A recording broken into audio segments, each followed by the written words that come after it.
Buenas noches, apreciados estudiantes. Continuamos con nuestras clases virtuales, nuestra enseñanza tutorial o nuestra enseñanza virtual asistida en nuestro curso de Sociedades Mercantiles de la Facultad de Derecho. Ya habiendo analizado los derechos fundamentales o derechos constitucionales que fundamentan este contrato de sociedad mercantil o este contrato de sociedad comercial, entramos ahora a la descripción legal del contrato.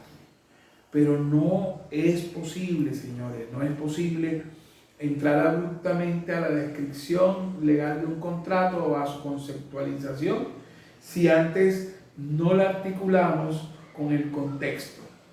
Habíamos dicho en la parte introductoria que este es un curso de derecho económico, y como derecho económico y derecho mercantil, derecho bursátil y hasta derecho corporativo, les recomendamos este texto que se llama Derecho de la Empresa. El derecho de la empresa es un texto del maestro José Ignacio Narváez García, de Jorge Narváez Bonet y de Olga Narváez Bonet. Que aparte de este texto simplemente vamos a mencionar la trascendencia económica, social y jurídica de la empresa. Del mismo análisis de los derechos constitucionales o de las normas constitucionales que fundamentan el contrato, vemos cómo pasando desde la libre empresa, el derecho de asociación, hasta llegar a la planeación de la economía, inspección, vigilancia y control, vemos cómo el derecho de la empresa o esa empresa hace una transición de todos esos escenarios. Y por eso no podemos una sociedad mercantil analizarla en forma aislada desde el punto de vista legal, sino adicionalmente cuál es la connotación económica de la explotación de ese objeto social, qué impacto social genera esa empresa, cuántos empleos directos, cuántos empleos indirectos tiene, para finalmente mirar qué aspectos legales o requerimientos normativos debemos cumplir. Dicho lo anterior, pues debemos ubicarnos necesariamente en el artículo 98 del Código de Comercio. Recuerdan que le dijimos que lo trajeran a clase, que lo socializáramos, que lo tuviéramos a mano. Bueno, por favor, ubíquense en el artículo 98 del Código de Comercio. El artículo 98 nos trae una descripción legal de las sociedades mercantiles y podemos decir, como dice el Código, por contrato de sociedad, dos o más personas se obligan a hacer un aporte en dinero, en trabajo o en otros bienes apreciables en dinero, con el fin de repartirse entre sí las utilidades obtenidas en la empresa o actividad social. La sociedad, una vez constituida legalmente, forma una persona jurídica distinta de los socios individualmente considerados. Con esta lectura de este artículo 98 podemos hacer un ejercicio bastante interesante. Lo primero, si nos vamos a los mandamientos de derecho contractual, a la clasificación de los contratos, encontramos que hay contratos típicos y atípicos. Ello quiere decir que el contrato de sociedad mercantil es típico. ¿Por qué es típico? Porque la ley comercial en su artículo 98 y siguientes lo reglamenta, lo regula. Entonces es una primera reflexión. El contrato de sociedad mercantil es un contrato típico. Además de lo anterior, y esto lo vamos a profundizar en una próxima unidad, es un contrato oneroso. ¿Por qué es un contrato oneroso? Hombre, porque todo el que celebra un contrato de sociedad mercantil es para obtener utilidades, obtener lucro. Fíjense que ese es el cuarto elemento esencial. Lo que les he dicho con base en lo que le he dicho, pues podemos colegir que de la sola lectura del artículo 98 del Código de Comercio se sacan los elementos esenciales del contrato. ¿Cuáles son los elementos esenciales del contrato de sociedad mercantil? Los elementos son 4. El primero, pluralidad. El segundo, animus societatis. El tercero, aportes. Y el cuarto, utilidades. Podríamos pasarnos todo el curso, las 48 horas del curso, hablando solo de los elementos esenciales. Pero ni nuestra didáctica ni el tiempo lo permiten. Necesitamos profundizar sobre los ejes temáticos centrales para que ustedes en su trabajo independiente puedan desarrollar preguntas, desarrollar problemas, porque esta es una de las metodologías utilizadas, la enseñanza basada en problemas. Entonces, por ello, vamos a dedicar esta clase a la descripción legal y adicionalmente a mirar por lo menos los 2 primeros elementos. La descripción legal, como les había dicho, es la conceptualización que está en el artículo 98. Y esa conceptualización conlleva a que una vez se reúnan los 4 elementos esenciales y se cumplan las formalidades que más adelante vamos a ver, es decir, protocolizar los estatutos de escritura pública y posterior registro en la Cámara de Comercio para que se inscriba en el registro mercantil, nacerá a la vida jurídica la sociedad mercantil. Pero ese nacimiento de esa persona jurídica, de esa sociedad comercial, es una ficción del legislador. Sin embargo, a partir de expedirse la matrícula mercantil, ya esa sociedad comercial podrá adquirir derechos y contraer obligaciones. Ello implica que podrá contratar personal, que podrá arrendar una bodega, que podrá celebrar contratos de suministro, es decir, como si fuera una persona natural. Esa ficción legal de la personalidad jurídica es bastante interesante y yo les recomiendo que profundicen sobre el tema en el libro de Personas de Arturo Valencia Sea, cuando habla de los sujetos de derecho. Sujetos de derecho que pueden ser personas naturales o personas jurídicas. Pues bien, las sociedades comerciales son personas jurídicas. Como les decía, de la sola lectura del artículo 98 se sacan esos elementos esenciales y en el segundo inciso se saca la personalidad jurídica. Para finalizar este segundo inciso, simplemente les digo, en clase anterior les había recomendado que estudiaran sobre la teoría del disregar o levantamiento del velo societario.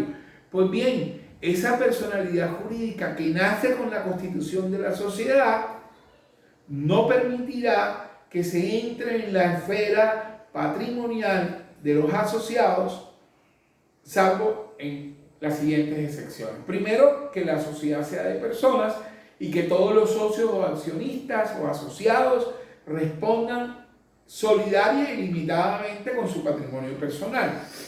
Por ejemplo, como en las sociedades colectivas, o como en las sociedades de hecho, o como en las sociedades comanditas para los socios gestores.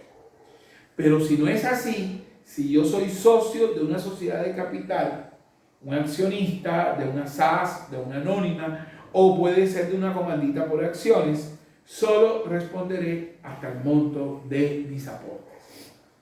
Lo habíamos dicho, y la segunda sección es cuando se aplica la teoría del disregar o el levantamiento del velo societario. Es decir, cuando en un momento determinado se actúa con dolo o fraude para sacar los bienes de la compañía, de la sociedad, y quedan insuficiencia de activos para el pago de pasivos. ¿Qué quiere decir esto? Hombre, que la sociedad no tiene bienes con que responder. Entonces, esas son las 2 excepciones en que se rompe esa personalidad jurídica. A manera de conclusión, cuando se entra a responder con nuestro patrimonio personal, y segundo, cuando se aplica la teoría del disregar. Dicho lo anterior, entonces ahora sí pasamos al análisis de los elementos esenciales. El primer elemento esencial es el de la pluralidad. Miren que la definición de la sociedad lo dice: reunión de 2 o más personas. Reunión de 2 o más personas. Reunión de dos o más personas, eso es pluralidad. Un secreto de más de dos no es secreto, porque ya si yo se lo digo a mi amigo se lo dice a la novia y la novia se lo dice a su amigo, miren ya cuántos saben el secreto. Dos o más personas. Y por eso precisamente es que el artículo 38 de la Constitución Política establece como fundamento constitucional el derecho de asociación para estas unidades empresariales, para estas sociedades comerciales. Entonces la pluralidad campea en el contrato desde su iniciación. Yo sé que va a haber una pregunta obligada, profesor, ¿y las SAS que tienen una sola persona? Señores, yo lo que quiero decirles es que la SAS es una ruptura de paradigma fruto de una cantidad de evoluciones que se han dado en nuestra normatividad comercial. Quiero decirles que el primer antecedente de unipersonalidad que se le dio en la ley comercial fue la empresa unipersonal, contenida en la ley 222 del 95 a partir del artículo 70 o algo así. ¿Y por qué? Hombre, porque en ese momento que se estaba reformando el Código de Comercio se vio la necesidad de que se incluyera la unipersonalidad. Pero el proyecto de ley que la superintendencia puso a consideración del legislativo decía sociedad unipersonal. ¿Qué pensaron? Que si decía sociedad unipersonal y el derecho fundamental que la sustenta era el derecho de asociación, iban a declarar inconstitucional la ley. ¿Qué decisión tomaron? Una decisión de carpintería totalmente abrupta. Le pegaron un brochazo y cambiaron la palabra sociedad unipersonal y le pusieron empresa. Pero toda la regulación de la empresa unipersonal es el de una sociedad unipersonal, donde un empresario saca parte de su patrimonio, lo pone a disposición de una actividad empresarial, constituye la EU y a partir de ahí se crea una persona jurídica distinta del socio individualmente considerado. Por esto, ustedes ven, si leen, eso es otra actividad que les pongo. Va la tercera, no crean que se me ha olvidado, la primera o la segunda, teoría del disgregar, y la que se pusieron en clase anterior. La tercera es que analicen la empresa unipersonal. Artículo 70 y siguientes de la ley 222. Y al final en el articulado dice que se le aplicarán todas las disposiciones de la sociedad de responsabilidad limitada. ¿Se dan cuenta? Les pregunto, hay una incoherencia normativa. ¿Cómo le aplicas el quórum deliberatorio y decisorio a una empresa unipersonal, a una EU donde solo hay un empresario? Solo hay un empresario, entonces no se le aplica. ¿Cómo se aplica el tema de distribución de utilidades y una cantidad de cosas? Entonces hay que estar muy atentos a ello. Señores, yo quiero en este momento decirles que la pluralidad es de la esencia del contrato de sociedad mercantil.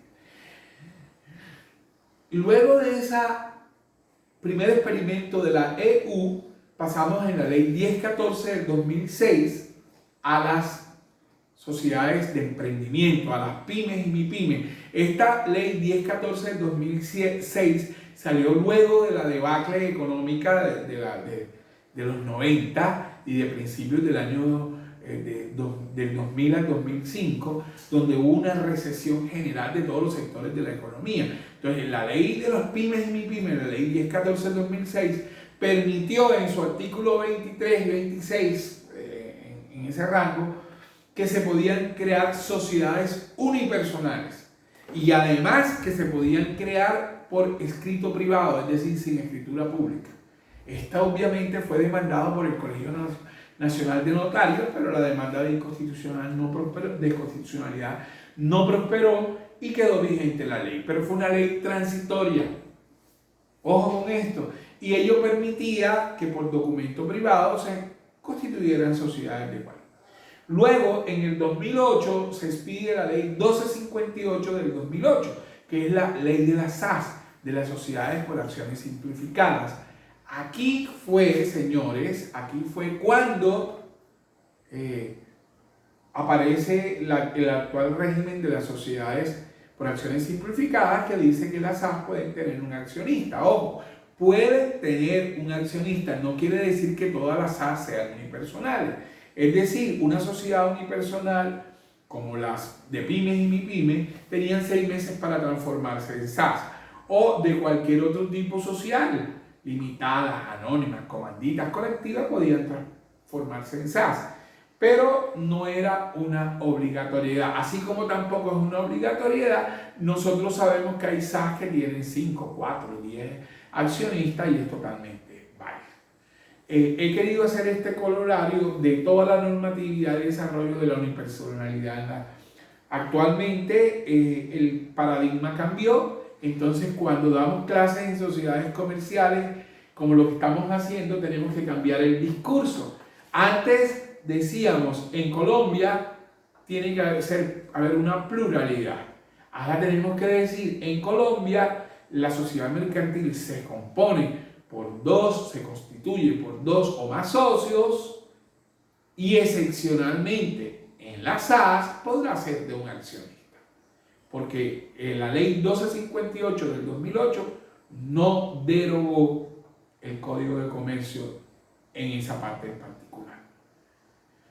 Ya teniendo claro cuál ha sido la fenomenología o la evolución o la metamorfosis, como ustedes quieran llamarle, de las sociedades de lo plurilateral a lo unilateral, o de lo plurilateral, muchos accionistas como actores, a lo unipersonal, es decir, un solo accionista, entro a decirles que la ley regula unas pluralidades máximas y unas pluralidades mínimas.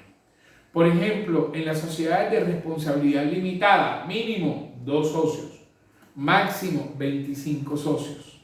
En las sociedades anónimas, mínimo 5 accionistas, máximo infinito.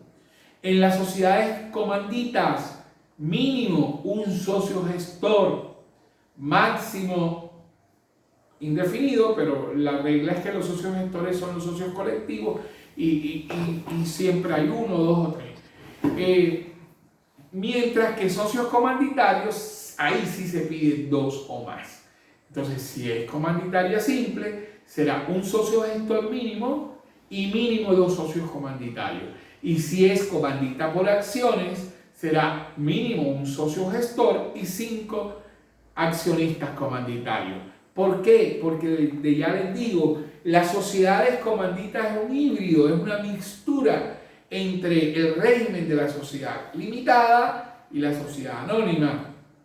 Ojo, o de la sociedad colectiva y de la sociedad anónima.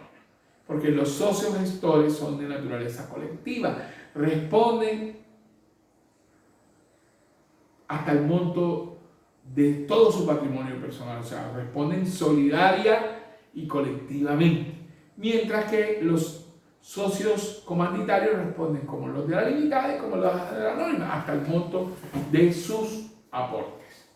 Como todos sabemos, señores, estos tutoriales hay que montarlos en YouTube, en los tutoriales de YouTube, porque son muy pesados para compartirlos con ustedes en dos sesiones, en una sesión. No pasan por WhatsApp y nuestro interés es que todos tengan acceso a esta información. Entonces nosotros montamos nuestros tutoriales en YouTube y luego de YouTube, que están montados, los socializamos por correo electrónico institucional y por el WhatsApp del grupo que ustedes mismos crearon. Seguimos entonces, por eso dividimos los tutoriales en tutoriales de 20, 30 minutos cada uno o 40 minutos para abordar entre los 2 tutoriales la clase que tenemos en la próxima sesión, y luego hacemos una sesión para las tutorías o para compartir estos tutoriales. Lo segundo es que esa pluralidad máxima o mínima, ¿para qué sirve? Esa es una coyuntura que tenemos. El artículo 218, ustedes se ubican en nuestro Código de Comercio, el artículo 218 del Código de Comercio señala cuáles son las causales de disolución de las sociedades mercantiles. Dice, la sociedad mercantil o comercial se disolverá primero por vencimiento del término previsto para su duración en el contrato, si no fuere prorrogado válidamente antes de su expiración. Segundo, por la imposibilidad de desarrollar la empresa social, por la terminación de la misma o la extinción de la cosa o cosas cuya explotación constituye su objeto. Tercero, este es el numeral en el que yo quiero hacerles énfasis en este tema en particular, por reducción del número de asociados a menos que el requerido en la ley para su formación o funcionamiento, o por aumento que exceda del límite máximo fijado en la misma ley. Eso es la causal de disolución que llamamos por violación de los mínimos y máximos. Y quiero decirles que esto opera sin que participe la autonomía de la voluntad de las partes. Les pongo un ejemplo. Yo soy socio de esta compañía de sociedad de responsabilidad limitada. Somos 25 socios. Entre los estudiantes de sexto semestre vespertino y Andrés Alarcón, somos 25 socios. Pero sucede que yo, saliendo de clases, ahora que estoy grabando esta clase, cuando salgo, me atropella una mototaxi y muero. Al morir, mis 100 cuotas sociales que tenía como socio, ¿a manos de quién pasan? En virtud de la sucesión, por causa de muerte, esas 100 cuotas sociales serán para Nancy, 50 por corrupción conyugal y las otras para los 3 Alarconcitos, para Andrés Felipe, Juan y Santiago. ¿Por qué? Porque ellos son mis 3 hijos y mi esposa y son los que van a heredar esas cuotas sociales. Quiere decir que la sociedad durmió teniendo 25 socios y amanece teniendo 28. ¿Qué dice la ley? Cuando usted sobrepase los mínimos y máximos, tendrá como consecuencia una causal de disolución. Obviamente la ley da un término para subsanar la causación. Esa causal de disolución puede subsanarse a través de, primero, como le había dicho, una caución de bancaria o prendaria que le permita comprarle a la viuda y a los herederos las 100 cuotas sociales del socio que falleció. O no constituye una caución, simplemente hay una compra directa y le compran a los nuevos propietarios de las cuotas sociales y entonces quedan en 24. Los otros 24 le compran a los hijos del difunto y a la viuda. O también puede haber otra solución jurídica, que la viuda y los 3 herederos constituyan una sociedad, herederos de Andrés Alarcón Lora, y esa sociedad sea la dueña de las 100 cuotas sociales que él poseía en la compañía. Dicho de otra forma, la ley da una multiplicidad de circunstancias que pueden resolver esta situación jurídica en particular. Pero pongamos otro ejemplo. No me atropella ninguna mototaxi y yo no muero, sino que cuando ya termino la clase, cansado, que llego a mi casa de la universidad a las 9:10, me dice mi esposa, Gordo, tengo que hablar contigo. Cuando tu esposa o tu pareja te dice, tengo que hablar contigo, prepárate que es una cosa seria. Y me dice, es que yo he notado que nuestro amor es plano, que nuestro amor ha entrado en la monotonía. ¿Por qué no nos damos un tiempo para ver si esto continúa, si todavía estamos enamorados? Yo recuerdo un amigo que yo tenía, que quiero mucho, Pompeyo Llama, que le dijo a su esposa en su oportunidad que el amor era plano.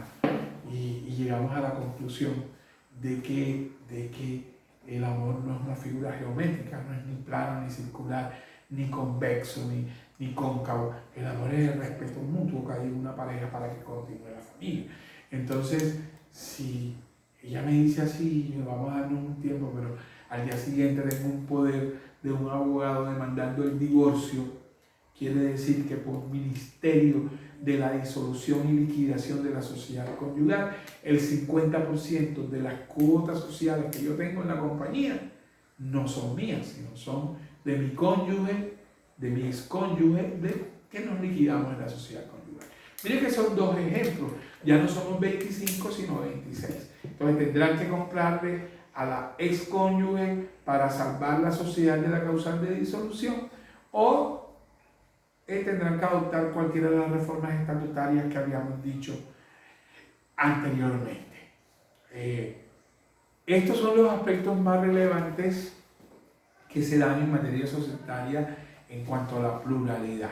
Desde la misma definición del artículo 98 nos dice reunión de dos o más personas, la evolución de las instituciones jurídicas tendientes a la modificación y a la ruptura del paradigma pluralidad que se quedó consagrado expresamente en la ley 1258 del 2008, aunque antes ya había otras normativas que lo contemplaban. Y finalmente, que el no haber un elemento esencial de pluralidad genera una causal de disolución legal contenida en el artículo 218 del Código de Comercio, que podrá adoptarse dentro de los 6 meses siguientes a que quede en vigencia y se conozca por los asociados la causal de disolución.